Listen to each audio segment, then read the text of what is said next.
संसार में गुरु ये बता देते हैं कि भैया इस संसार में जीना कैसे है।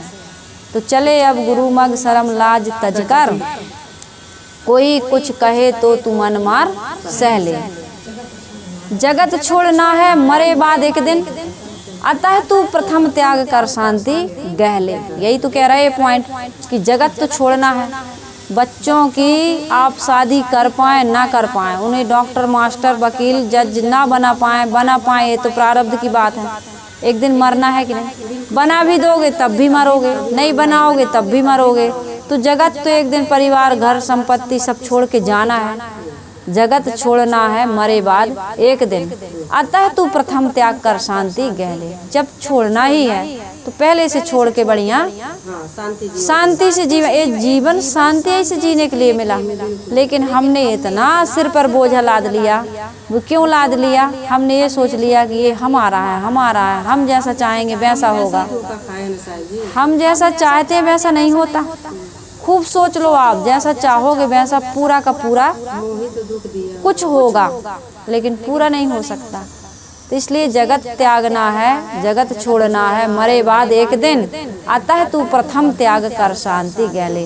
रहते रहते इस्तीफा दे दो। आपको यहाँ से कोई धक्का मार के निकाले, धक्का ही मार के निकालते हैं, बहू बेटा परिवार के लोग धक्का ही मारते हैं।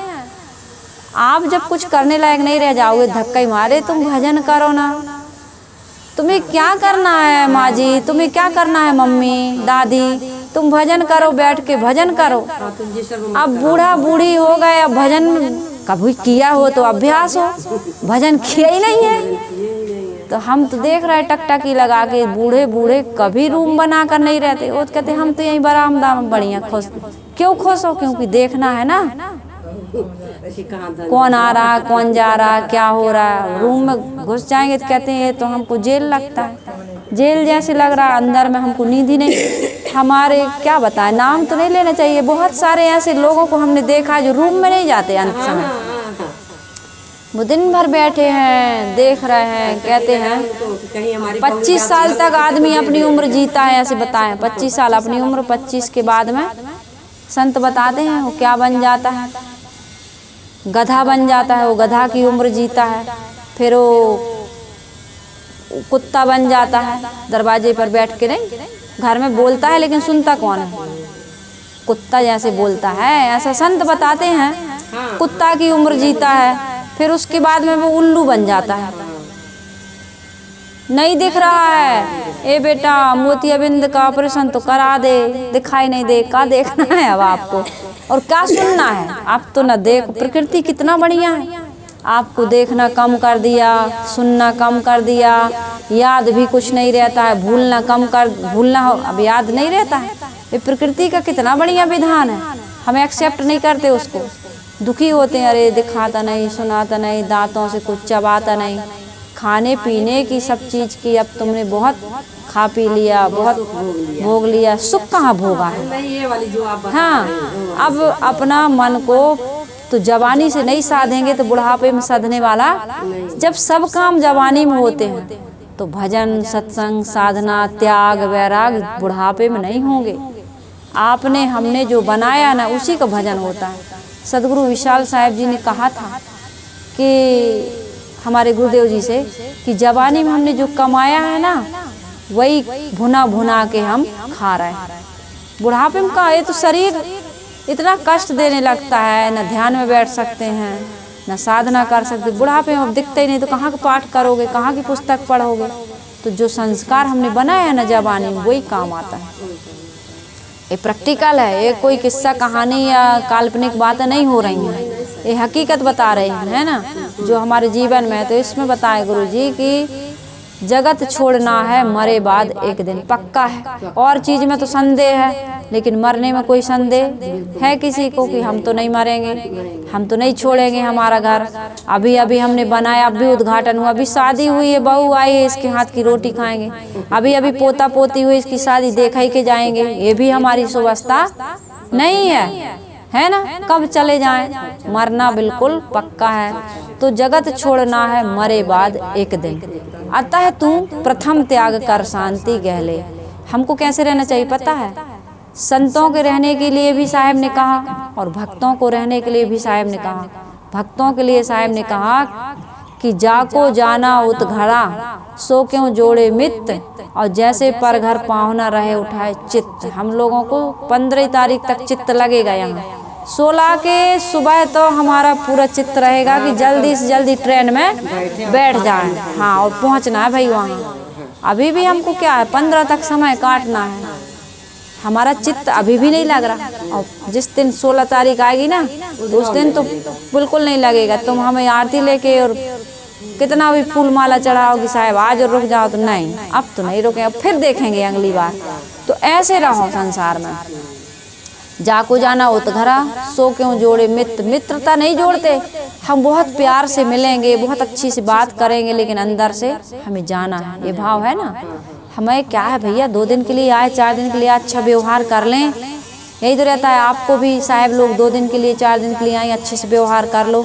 ऐसे ही 2 दिन 4 दिन के लिए हम सब मिले, कब किसका साथ छूट जाए इसकी कोई गारंटी नहीं है। कब हमारे बीच में किसकी डोली अर्थी उठ जाए, कुछ नहीं कहा जा सकता है। ये ऐसा ही नहीं रहेगा जैसे हम बैठे ना, ये हर समय स्थिति परिस्थिति ऐसा ही नहीं रहती। भजन है बहुत सुंदर, मैं गाया करती थी बहुत अच्छे से उसको।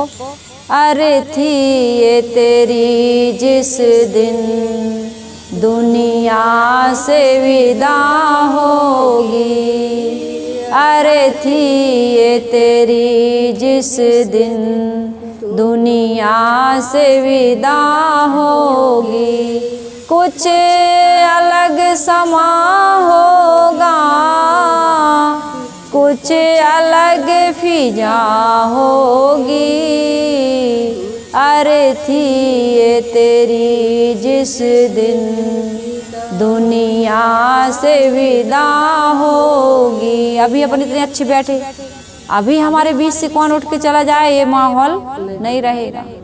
कुछ अलग फिजा, कुछ अलग समा हो जाएगी, और वो कभी भी आ सकता है। तो इसलिए हमको क्या करना है, चले अब जगत छोड़ना है, मरे बाद एक दिन, अतः तू प्रथम त्याग कर शांति कह ले। त्याग के बिना शांति मिल ही नहीं सकती, चाहे हम लाखों उपाय कर लें। शांति का केवल एक ही रास्ता, एक ही मार्ग है, त्याग, और वो किसी को अच्छा नहीं लगता। और सारी बात करो, लेकिन त्याग वैराग्य की बात साईं जी आप लोग को अच्छा नहीं लगा तो संत कैसे हो गए? नहीं, दुनिया की बात बता रही हूँ मैं। दुनिया के लोगों को त्याग वैराग्य की बात अच्छी नहीं लगती। हमने अभी एक जगह गए, हमने कहा कि भंवर उड़े बग बैठे, आई रेन गई दिवसों चली जाई, काले बाल सफेद हो गए। भंवर काले होते हैं, भंवरा हमारे बाल काले रहते हैं, और ये बगुला आके बैठ गए, सफेद बाल आ गए।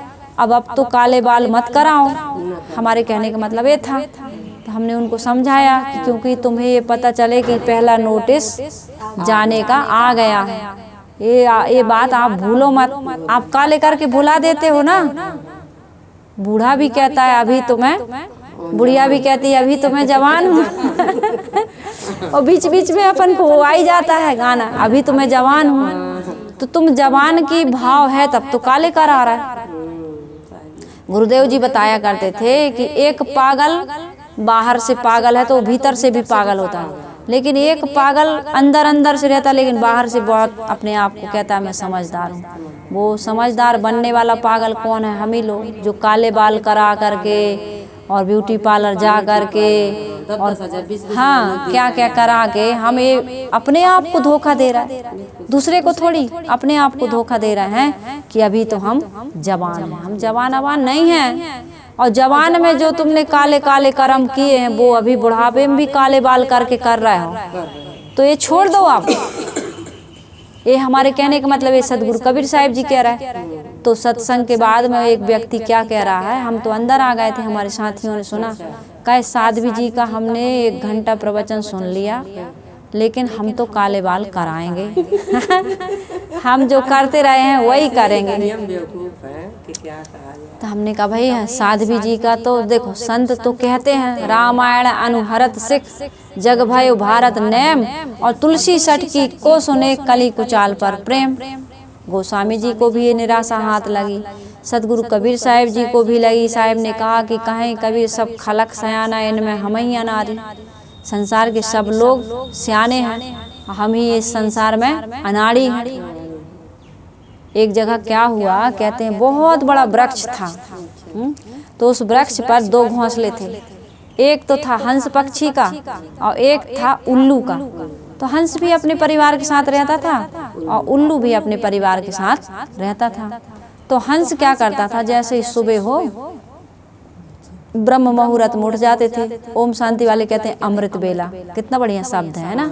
उस सुबह का जो होता है ना टाइम, वो अमृत बेला ही होता है। ब्रह्म मुहूर्त बड़ा मुहूर्त होता है, उस समय उठना चाहिए। घर परिवार की बहुओं को, बेटी बेटों को, लिखने पढ़ने वालों को, किसान को, हर व्यक्ति को सुबह उठना चाहिए। सुबह जो वायुमंडल होता है ना बिल्कुल शांत होता है, तो वो शांति की अनुभूति थोड़ी सी उसको होती है कि नहीं भाई संसार में या बाहर या भीतर कहीं शांति भी बहुत बड़ी चीज़ है। नहीं तो आप अशांत हो गया, सब हल्ला गुल्ला शुरू हो गया, तब उठते।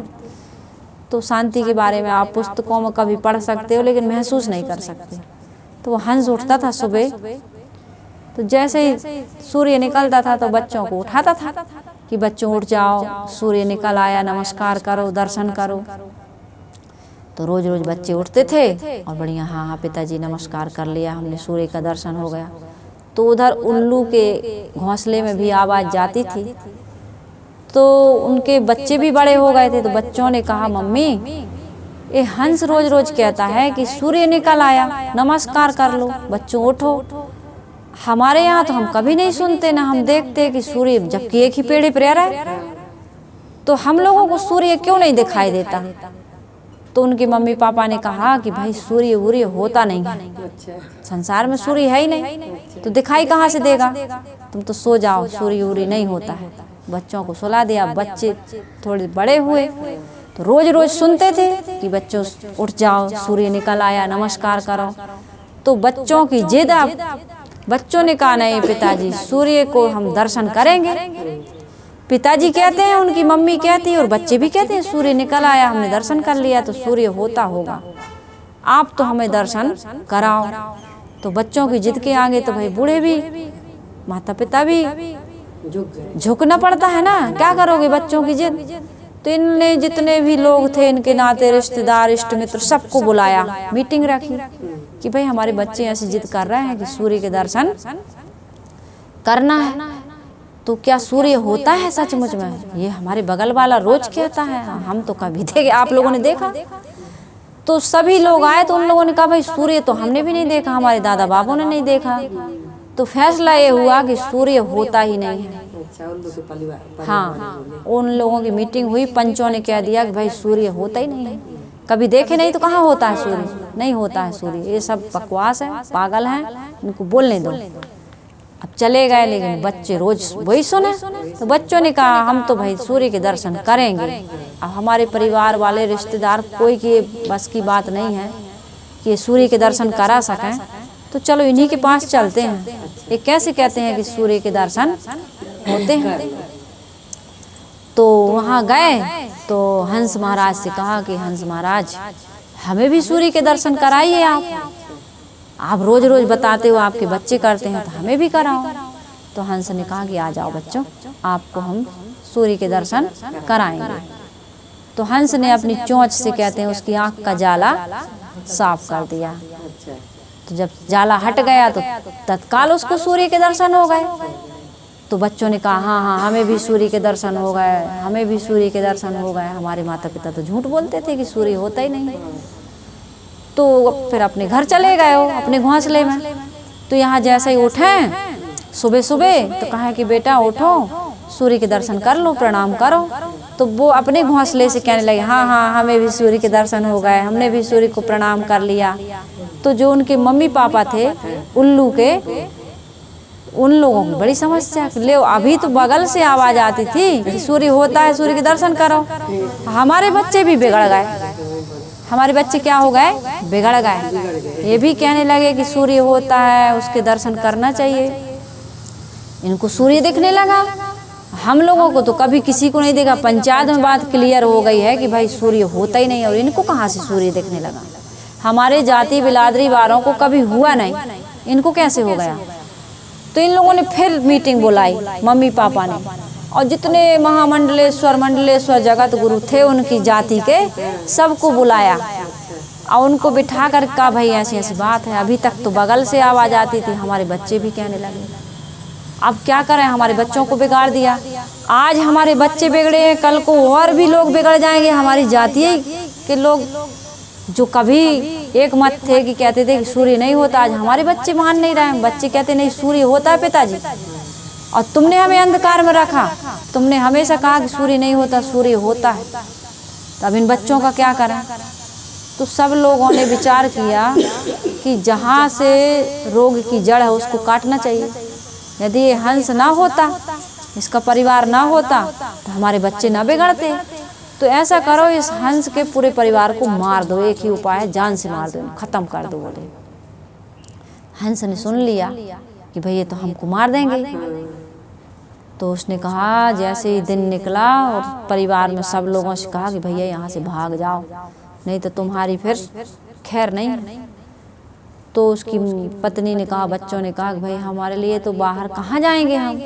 कहीं नहीं, जान बची तो लाख पाँच, चलो यहाँ से छोड़ के चलते हैं, यहाँ रहे तो निश्चित है कि मार डाले जाएंगे।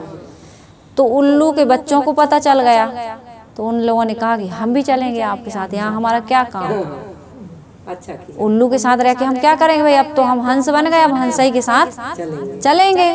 तो उनका परिवार और दो उल्लू के जो बच्चे थे वो भी वहाँ से भाग गए। तो जो जाग जाता है ना, कबीर साहब ने कहा है, जो जागल सो भागल हो रमैया राम, और सोवत गैल बिगोए हो रमैया राम। तो घर परिवार समाज छोड़ के मत भाग जाना। इस कहानी का मत, नहीं तो कहोगे सुमेधा साहब ने इतने घर परिवार तोड़ दिए। नहीं, ये भी होता है ना। हाँ, कितने घर परिवारों में लोग सत्संग में जाते हैं तो पत्नी से ऐसा परहेज की छूत की बीमारी है, ये तो बिल्कुल इतना दूर भागते हैं कि क्या बताएं। अब बताएंगे तो हमारे प्रवचन सभी लोग सुनते हैं, लोग कहेंगे हमें कह रहे हैं साहब जी, हमें हमारा उलाय न दे रहा है। लेकिन मेरा निवेदन ये है कि घर में रहिए, सत्संग सुनिए, सुनाइए, जब तक आपके घर परिवार की जिम्मेदारी है उसको निभाइए। और मैं तो कहती हूँ, शुरू से कह रही हूँ, 3 साल 4 साल हो गए मुझे कहते कि इतना कमाइए कि अपनी व्यवस्था अलग बना लीजिए और त्याग करिए घर में रह के। 4 आश्रम है ना, ब्रह्मचर्य, गृहस्थ, वानप्रस्थ और सन्यास। आप वानप्रस्थ 25 साल तक घर में रह के बिल्कुल पूरा इतना पक जाइए, जब आप वैराग से रहोगे ना तो घर वाले ठोकर मारते हैं, घर वाले पसंद नहीं करते। घर वाले कहते वैसे ही रहो जैसे पहले रहते थे। जैसे उल्लू कहता ना भाई सूर्य होता ही नहीं है, ऐसे उनको सामने यदि तुम त्याग की, वैराग की, ब्रह्मचर्य की, संयम की, साधना की बात करो तो घर वाले नाराज होते हैं। आप सत्संग की बात बताओगे तो कहते हैं होता ही नहीं है। हाँ, पूजा पाठ कर लो, कथा प्रवचन कर लो, लेकिन ये त्याग वैराग की, आत्मा परमात्मा की बात ना करो।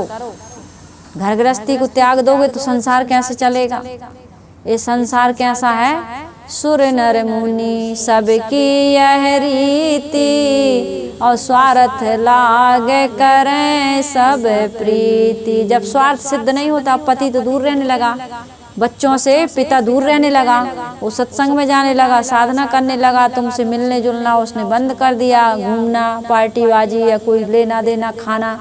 तो बच्चों को बड़ा दुख होता है, पत्नी को बड़ा दुख होता है, परिवार वालों को बड़ा दुख होता है कि अब तो ये हमारा ये बंदा या ये बंदी हमारे हाथ से गई। ये तो अब जब देखो ध्यान ही चिंतन में, अकेले एकांत ही में रहती है, तो घर वाले रुष्ट हो जाते हैं। तो फिर आपके साथ वो भी रूखा व्यवहार करते हैं। तो करते कराते पूरा जब पक जाओगे ना, तो तुम्हें फिर भागने की या किसी को बताने की या कहने की जरूरत नहीं पड़ेगी। जैसे आम पक जाता है, फल पक जाता तो अपने आप चूं जाता है, ऐसे तुम भी अपने आप चुपचाप घर छोड़ दोगे। तुम्हें फिर ढिंढोरा पीटने की जरूरत नहीं पड़ेगी। तो ढिंढोरा ना पीटो कि मैं ऐसे त्याग दूंगा, ऐसे भग जाऊंगा, साले तुम लोग ढूंढते रह जाओगे, ये करते रह जाओगे, मैं लौट के नहीं आऊंगा। कुछ ना कहो, पागलपन, महापागलपन है। मैंने इस छोटी सी उम्र में कुछ लोगों को देखा है जो ऐसा बोलते थे।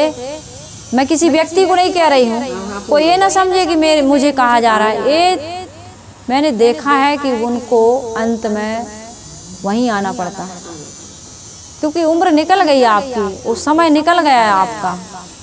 इसलिए भाई जहाँ हो समर्पित हो करके, शांत रह करके, अंदर से त्याग से, वैराग से आप वहाँ रहो। परिवार में जितना हो सके आप परिवार में मिलजुल करके रहो, अंदर से ना मिलो। कमल पत्र हैं संतजन रहे जगत के माई, और बालक केरी धाय जो आपन मानत नाई। कमल कीचड़ में ही खुराक और पानी लेता है, लेकिन ऊपर रहता है, उस पर एक भी बूंद पानी की टिकती नहीं है। कीचड़ में नहीं रहता, ऊपर रहता है। खुराक क्या है? पानी और कीचड़, लेकिन उसमें लिपायमान नहीं रहता। आप संत स्वभाव के हो गए हैं तो ऐसे ही रहिए। हमें और आपको सबको ऐसे ही रहना पड़ेगा। संत इसलिए सुगम रास्ता चुन लेते हैं कि त्याग वैराग से इसलिए रहते हैं, घर परिवार इसलिए त्याग देते हैं कि ये थोड़ा सरल रास्ता है। हाँ, जैसे आप यहाँ से जाओगे ट्रैफिक में फंस जाओगे, लेकिन हम मेट्रो से जाएं या हवाई यात्रा करें तो हमें कोई ट्रैफिक नहीं है। तो हम लोग भी ऐसा ही हैं।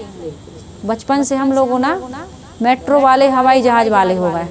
अब आप लोग थोड़ा टैक्सी और 4 चक्का और 2 चक्का वाले हैं, तो आप लोगों को अब क्या करो, नहीं जानते थे तो 4 चक्का वाले हो गए।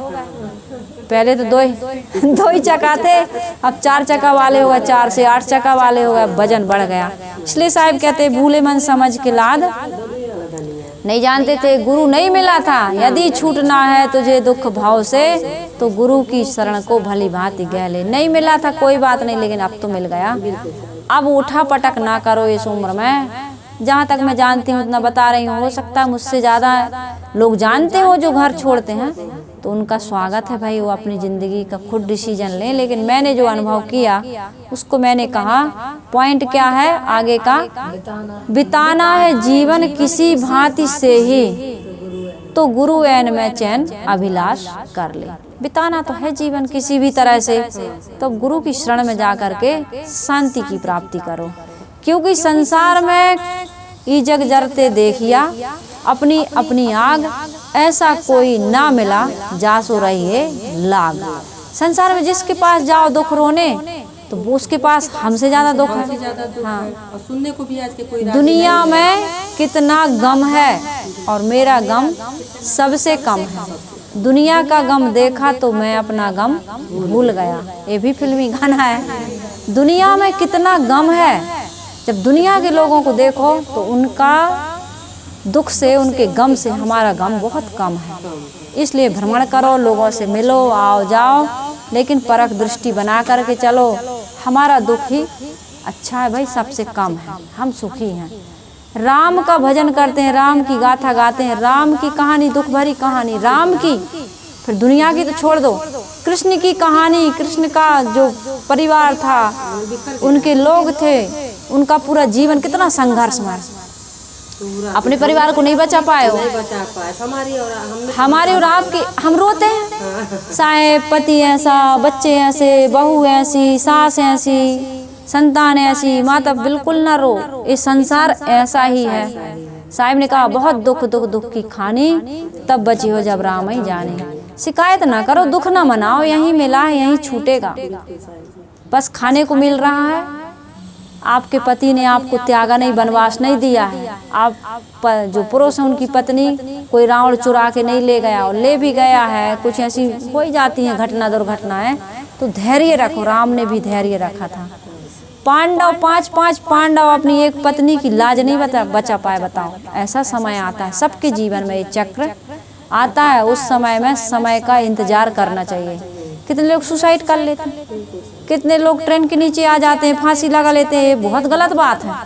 कभी भी ऐसे निराश हताश हमको नहीं होना चाहिए। जिंदगी का इम्तिहान आसान नहीं होता, और बिना संघर्ष के कोई महान नहीं होता। जब तक न पड़े छेनी और हथौड़ों की मार, तब तक एक पत्थर भी भगवान नहीं होता। तो हमारे जीवन में जितने संघर्ष आएंगे और हम मजबूती से खड़े रहेंगे ना, उतना सुंदर मूर्ति बनेंगे हम, उतना ही हमको पूजा जाएगा। तो हमको पूजा की मान सम्मान की इच्छा से नहीं करना है, शांति के लिए करना है। यदि हम शांत नहीं रहेंगे तो शांति नहीं मिलेगी। तो इसलिए बढ़िया से भजन करो, अपने भजन के लिए ऐसा माहौल बनाते रहो, जहाँ हो वहीं भजन करो। हम लोग तो कई बार ट्रेन लेट हो जाती है, कई बार चूक जाते हैं, कई बार कई परिस्थिति, अच्छे भगत मिलते हैं, खराब खराब तो हमें आज तक नहीं मिले, लेकिन परिस्थितियाँ ऊंची नीची होती हैं, हम लोग कभी शिकायत मन में नहीं लाते। बढ़िया है जहाँ है भजन तो हम मन से कर सकते, मन ऊपर रखिए इन सारी परिस्थितियों से।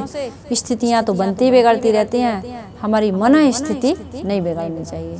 तो मेरा निवेदन है, सुबह से आप आई हो, मैंने सोचा कुछ आपको सुना दूं, नहीं तो कहोगे साहिब जी के पास गए थे। तो इसलिए भाई, यदि छूटना है तुझे दुख भाव से, तो गुरु की शरण को भली भांति सहले, भली भांति गहले, मतलब जो गुरु बता रहे हैं उसमें विश्वास करिए और वैसा आप जीवन बनाइए। डॉक्टर के पास जाते हो, दवाई देता है, परहेज बताता है, तो दोनों काम करिए।